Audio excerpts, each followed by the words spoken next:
Welcome back to another episode of the Course Creation Incubator. I'm Gina Onativia, your course coach, your digital strategist, and your host, here to urge you to get your course done and build the business of your dreams, because I know there's a course inside of you just waiting to be produced. And one of the ways that you can move the needle in terms of your course, one of the biggest ways, is to hire, to get some help. And I'm always hearing, Gina, when should I hire? When should I get help? And now's the time. In all seriousness, I want you to get some help right now. If you are working on your course, if you are building your business right now, I want you to get that leverage. So in today's episode, I want to walk through this hiring process that really worked for me as of a few weeks ago. Because the funny thing is, I thought I was the queen of hiring. And then I took a long break. I took a year and a half off from hiring something significant or someone significant for my business. And I got a little rusty. I found myself growing out of touch in terms of how to hire, because things that worked a few years ago, for example, 8 years ago when everything was all over Craigslist, remember that? That doesn't work today. So you've got to be up on the trends. You've got to be with the times and what's working now.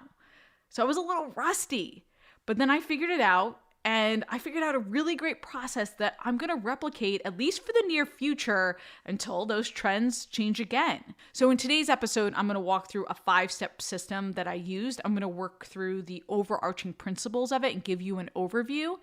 And then if you want to drill down more on this process and actually get some swipe files and templates and more how-tos and some training videos, I've been talking about my 6-week accelerator. It's opening up very soon. The wait list is open if you want to save your spot.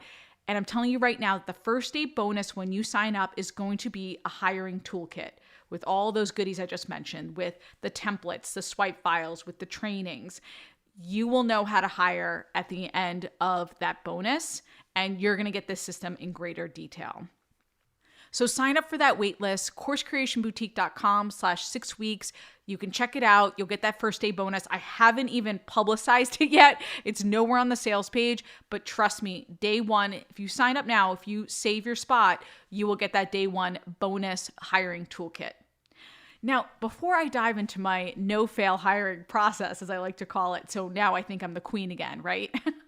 I wanted to talk about my family's new obsession, which is Wordle. So you're nodding your head probably because Wordle is like the biggest game that's out there right now, right? Wordle. If you've never heard of Wordle, it's very simple. You get 6 tries to figure out a 5-letter word. Now, we just started getting obsessed with this game as of a few weeks ago. And now our ritual is we sit down for dinner.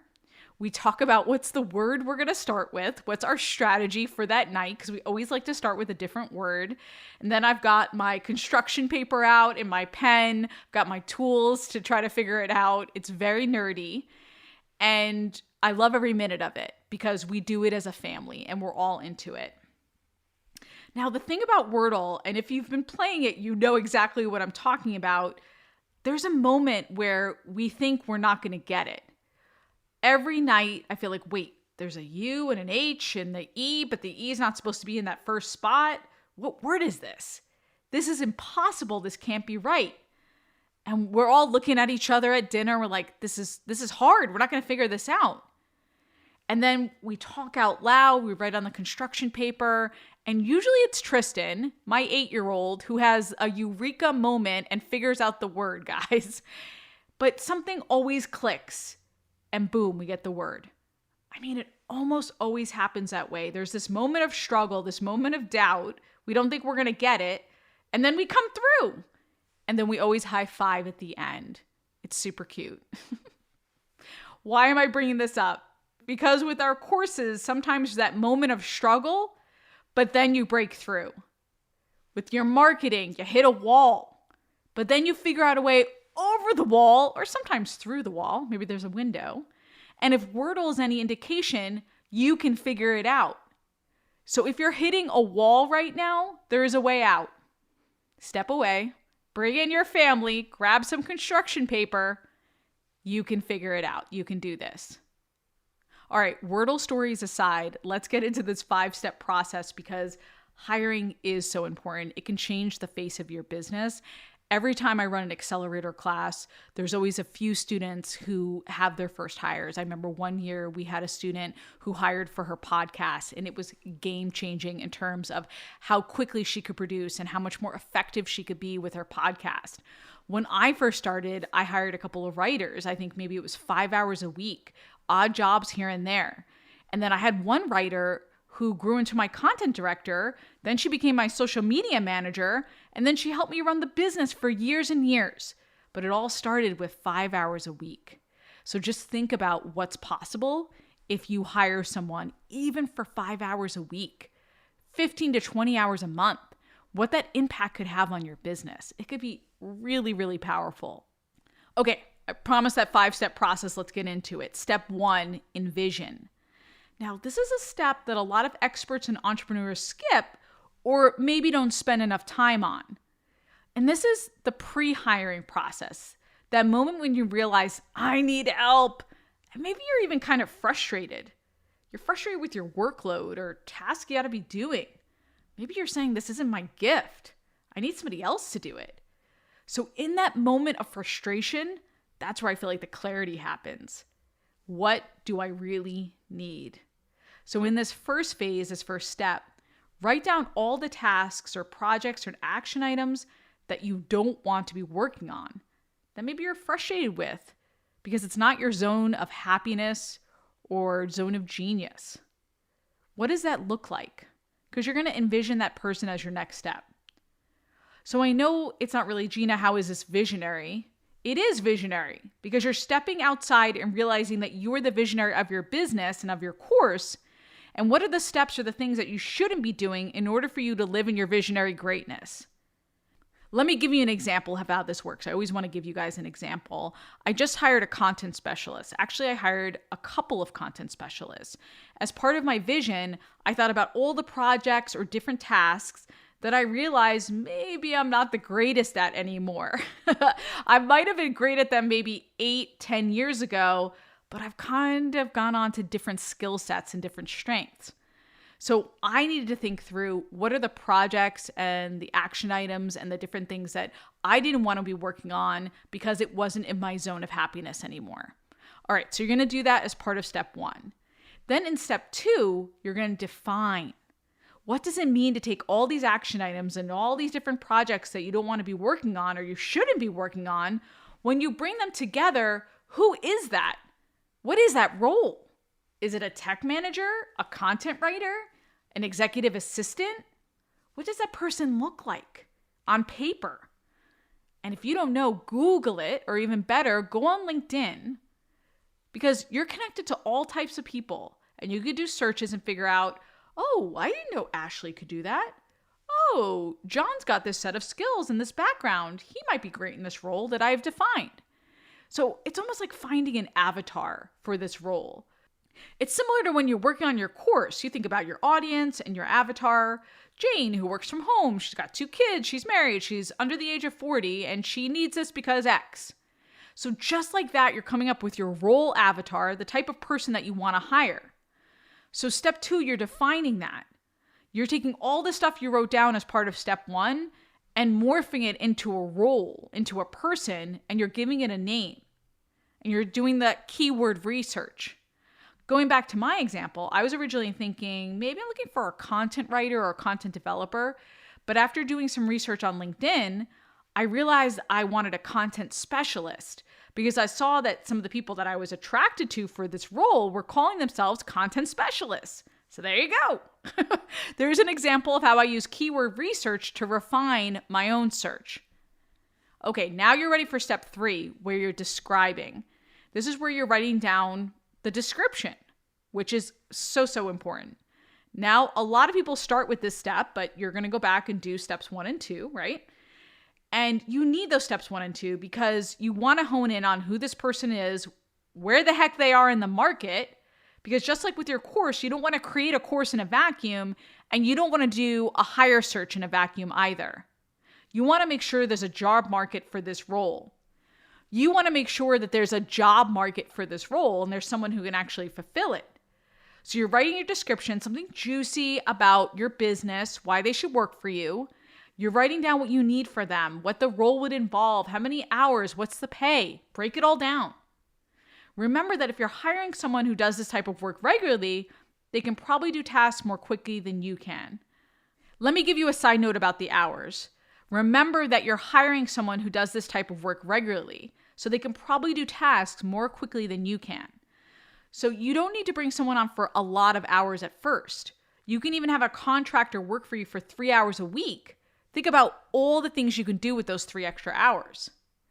All right, so if we go back to that description, I wrote a description for our content specialist based on my years of content development and what I was really looking for. And I really drilled down on what's the difference between this and, say, a regular writer. What am I really looking for? What kind of skill set? What do I bring to the table as someone who can hire? Because I want to include that in my description as well. Okay, so I'm not going to go into the weeds as much in the description, and trust me, I can, because that'll be part of your toolkit for the 6-week accelerator. We'll go through all the details. We'll have a template for the job description to help you hire. One last word on that juicy description. I want you to make sure it is juicy. It comes to life. If you have a copywriter friend, show it to him or her. The description is so important when you're recruiting because it gives people a sense of who you are and what you represent. All right. Then on to step 4. You're going to recruit. You're going to put your description out there. You're going to network your butt off because you want referrals as much as possible. You know this. If you're listening right now, referrals are the best way to find new people that you can trust because your friends or your colleagues vouch for them. So first and foremost, think through who is somebody in this world that might know someone who's hiring, say, writers all the time. I get questions about writers all the time because folks know that I hire great writers. I have a reputation for that. So think about who's in the know. Who are your connectors in your circle of influence? The people who have everyone on speed dial. I've got at least a handful of those friends, and they are incredible with how they can connect you to all kinds of people. I want you to start with your network, and then I want you to hit social media. So I want you to post in Facebook groups. I want you to post on LinkedIn. In that toolkit, I'm going to talk through more detail about how I use LinkedIn. I thought it was really effective. I got a lot of fantastic applications that way. So, and by the way, in the description, I missed this as part of step 3. You're going to do an application that breaks down some really great questions you want to know when you're hiring someone. And depending on the role, you're going to want samples. So when I was hiring for a content specialist, I wanted to see at least 2 writing samples that showed how they thought through an idea or how they had to develop an idea. I was very specific about that because, again, I was differentiating between, say, a copywriter and a content developer. All right, so back to the recruiting. You're going to put it everywhere you can. You're going to go to Upwork. You're going to go to hiring sites. I want you to go everywhere you can think of. Just like marketing your course, you're not just going to send one little email out, right? You're just not going to whisper it. You're going to get the word out. This is a campaign, and I want you to treat it like you're selling your course. Multi-touch, multi-channel. That's what you need to do to hire someone great. Then as part of step 5, you're going to sort through your applicants, and then you're going to hire and onboard.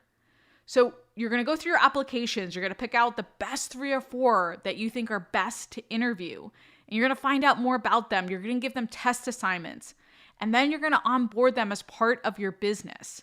And then hopefully a beautiful relationship begins. For my content specialist, I got a lot of great applications. I mentioned this via LinkedIn. I ended up hiring 2 writers. One was a referral and another was brand new. So the process worked out for me. I felt like it was effective, and then I'm going to replicate it from now on. Okay, let's recap. 1, you're going to envision the role. You're going to write down all the things you don't want to do anymore, right? Or maybe aren't your strength. 2nd, you're going to define that person, maybe do some research. What's their title? What do they do day to day? Then step 3, you're going to describe the role, that juicy description, and then you're going to create that application. Then 4, you're going to recruit multiple places. Remember, we're going to cover all of our bases. And then finally 5, you're going to interview them and hire and onboard. Hopefully this is giving you a little bit of confidence to bring people on board to help you with your course and your marketing. And I know I kind of zipped through this in my New Yorker way, but that's why I want you to join the 6-week accelerator and get that day 1 bonus toolkit where you'll get access to all the information that you'll need to hire someone incredible. Join me for next week when I'm going to bring on another great course creation example. She's going to talk about her own journey. It is an incredible one. You're not going to want to miss it. Please make sure you're subscribed so you don't miss one morsel. And until next week, go create, be you and be brilliant, and get it done.